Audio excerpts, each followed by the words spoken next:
2025-26 Kerala central school മീറ്റിനോടനുബന്ധിച്ച് നടത്തിയ ജില്ലാതല മത്സരങ്ങളിലെ shot put ഇനത്തിൽ അണ്ടർ 17 കാറ്റഗറി വിഭാഗത്തിൽ ഒന്നാം സ്ഥാനം നേടി റെക്കോർഡ് വിജയം നേടിയിരിക്കുകയാണ് തലക്കോട് സ്വദേശിയും ഊന്നുകൽ ഹൈറേഞ്ച് പബ്ലിക് സ്കൂൾ 10ാം ക്ലാസ് വിദ്യാർത്ഥിയുമായ ഫ്രെഡി സി ജോജോ. സഹോദരി ഹെലൻ ഇതേ സ്കൂളിലെ മികച്ച കായിക താരമാണ്.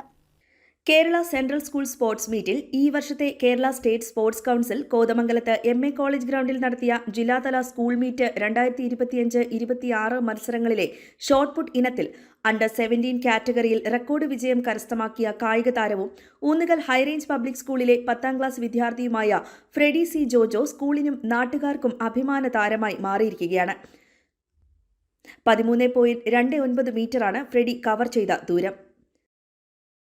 ഈ കലാലയത്തിൻ്റെ അഭിമാനമായ ഫ്രെഡി ജോജോ പഠനത്തിലും പാഠ്യേതര വിഷയങ്ങളിലും മികവാർന്ന ഉന്നതമായ നിലവാരം പുലർത്തുന്ന ഒരു വിദ്യാർത്ഥിയാണ്.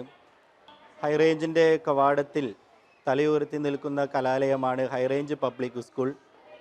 ഏകദേശം 30 വർഷത്തെ പാരമ്പര്യമുള്ള ഈ കലാലയം പഠനത്തിനും പാഠ്യേതര വിഷയങ്ങൾക്കും വളരെയേറെ പ്രാധാന്യം കൊടുക്കുന്നുണ്ട്. അതിൻ്റെ പരിണിത ഫലമായിട്ടാണ് ഫ്രെഡിയും ഹെലനും എൻ്റെ ഇരുവശങ്ങളിൽ നിൽക്കുന്നത്. ഫ്രെഡി സ്റ്റേറ്റിലേക്ക് ഷോട്ട് പുട്ടിൽ സെലക്ഷൻ കിട്ടി അടുത്ത പരിശീലനത്തിലേക്ക് ഒരുങ്ങിക്കൊണ്ടിരിക്കുന്നു. ഹെലനാണെങ്കിൽ ഓട്ടത്തിൽ മികവ് തെളിയിച്ച ഒരു വ്യക്തി പരിശീലനത്തിലൂടെ കടന്നു പോകുന്നു. ഈ കലാലയം വിവിധങ്ങളായ രീതിയിൽ കായികമായിട്ടുള്ള ഉന്നമനത്തിനു വേണ്ടി ഒത്തിരിയേറെ പരിശ്രമിക്കുകയും ഈ കുട്ടികളെ അനുദിനം വളർത്തിക്കൊണ്ടുവരാൻ ഈ കലാലയത്തിന് സാധിക്കുന്ന രീതിയിൽ ഇവിടുത്തെ എല്ലാവരും പരിശ്രമിക്കുന്നുണ്ട്.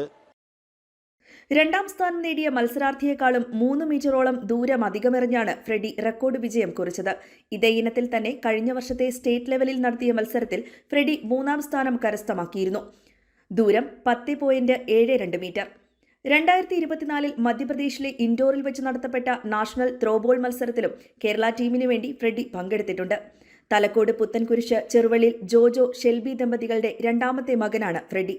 സഹോദരി ഹെലൻ സി ജോജോ സ്പോർട്സിൽ സജീവമായി തന്നെ കട്ട സപ്പോർട്ടുമായി തന്നോടൊപ്പമുണ്ടെന്ന് ഫ്രെഡി പറയുന്നു.